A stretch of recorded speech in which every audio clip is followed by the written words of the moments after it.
3 రోజులుగా కనిపించిన యువతి ఎక్కడుందో తెలియక కుటుంబ సభ్యుల ఆందోళన. ఎక్కడ వెతికినా ఆచూకీ లేకపోవడంతో పోలీసులకు ఫిర్యాదు. ముమ్మరంగా గాలింపు. చివరికి పంట కాలువలో మృతదేహంగా కనిపించిన సుప్రియ. బ్యాంకులో విధులు ముగించుకుని బయటకు వెళ్ళాక ఆ యువతికి ఏమైంది? రోజు విధులకు వెళ్ళి ఇంటికి తిరిగి వచ్చే సుప్రియ ఆ రోజు మాత్రం ఎందుకు తిరిగి రాలేదు? ఆలమూరు నుంచి బయటకు వెళ్ళిన ఆమె ప్రయాణం చొప్పిళ్ల కాలువ లాకుల వద్దకు ఎలా చేరింది?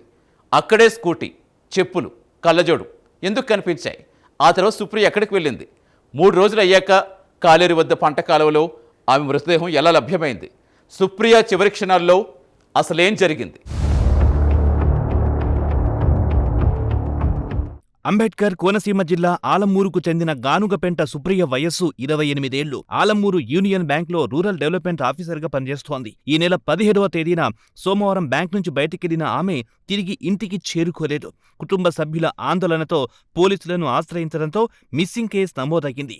అప్పట్నుంచి సుప్రియ కోసం గాలింపు మొదలయ్యింది. కానీ 3 రోజుల తర్వాత వెలుగులోకొచ్చిన సమాచారం కుటుంబాన్ని తీవ్ర విషాదంలోకి నెట్టింది. సుప్రియ ఆచూకీ కోసం పోలీసులు గాలిస్తుండగా ఆలమూరు మండలం చొప్పెళ్ల కాలువ లాకుల వద్ద ఆమె స్కూటీ కనిపించింది.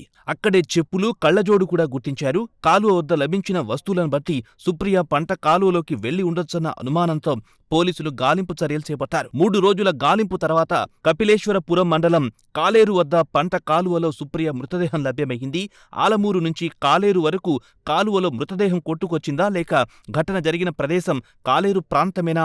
నీటి ప్రవాహం, కాలువ దిశ, మృతదేహం లభించిన ప్రదేశం ఇవన్నీ పరిశీలిస్తే ఘటనకు సంబంధించి మరిన్ని ఆధారాలు బయటపడే అవకాశం ఉంది. అందుకే మృతదేహం లభించిన ప్రదేశాన్ని పోలీసులు ప్రత్యేకంగా పరిశీలించాల్సిన అవసరం ఉంది. సుప్రియ ఫోన్ కూడా ఈ కేసులో కీలక ఆధారంగా మారే అవకాశం ఉంది. ఆమె చివరిసారిగా ఎవరితో మాట్లాడారు? చివరి కాల్ ఎవరికి చేశారు? ఏమైనా మెసేజ్లు పంపారా? ఆమె ఫోన్లో ఇటీవల సంభాషణలు, కాల్ డేటా, లొకేషన్ వివరాలు ఏం చెబుతున్నాయి? ఆమె కనిపించకుండా పోయే ముందు ఏదైనా అసాధారణ పరిస్థితి ఎదురయ్యిందా? పోలీసులు ఈ డిజిటల్ ఆధారాలను పరిశీలిస్తే దర్యాప్తుకు దిశ లభించే అవకాశం ఉంది. ప్రస్తుతం సుప్రియ మృతదేహాన్ని పోస్టుమార్టం నిమిత్తం మండపేట ప్రభుత్వ ఆసుపత్రికి తరలించారు. పోస్టుమార్టం నివేదికతో పాటు పోలీసుల దర్యాప్తు ఏం చెబుతుందన్నదే ఇప్పుడు కీలకం. కుటుంబ సభ్యులకు సుప్రియ మృతి తీవ్ర విషాదాన్ని మిగిల్చింది. కానీ ఆ విషాదం వెనక అసలు నిజం ఏంటో బయటపడాల్సిందే. ఆమె చివరి క్షణాల్లో ఏం జరిగింది? ఏ పరిస్థితుల్లో ఆమె కాలువలోకి చేరుకున్నారో అది ప్రమాదమా, మరేదైనా కారణమా అన్నది ఆధారాలతోనే తేలాలి. వాట్సాప్లో చాటింగ్ అట్లా పెట్టి వాట్సాప్లో ఫేస్బుక్లో అట్లా చేసుకుంటే అలాగే లస్కర్లు అందరికీ ఇచ్చాను. మొత్తం చెప్పలేదు. ఏదైనా బాడీ చెప్పండి. అన్ని పోలీస్ స్టేషన్ చెప్పండి.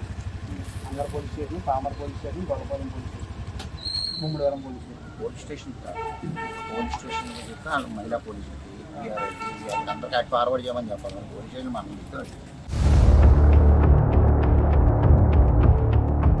ఒక యువతి 3 రోజుల పాటు కనిపించకుండా పోయి చివరికి పంట కాలువలో మృతదేహంగా కనిపించడం ఎన్నో అనుమానాలు రేకెత్తిస్తుంది. అయితే అనుమానం ఒక దర్యాప్తుకు ప్రారంభం మాత్రమే. తుది నిజం మాత్రం ఆధారాలే చెప్పాలి. సుప్రియ మృతికి కారణమేంటి? ఆమె చివరి ప్రయాణంలో ఏం జరిగింది? కాలువ వద్ద దొరికిన వస్తువులు ఏం చెబుతున్నాయి? ఫోన్, సీసీ కెమెరాలు, పోస్ట్మార్టం నివేదిక ఈ మిస్టరీ ఏ దిశగా తీసుకెళ్తాయి?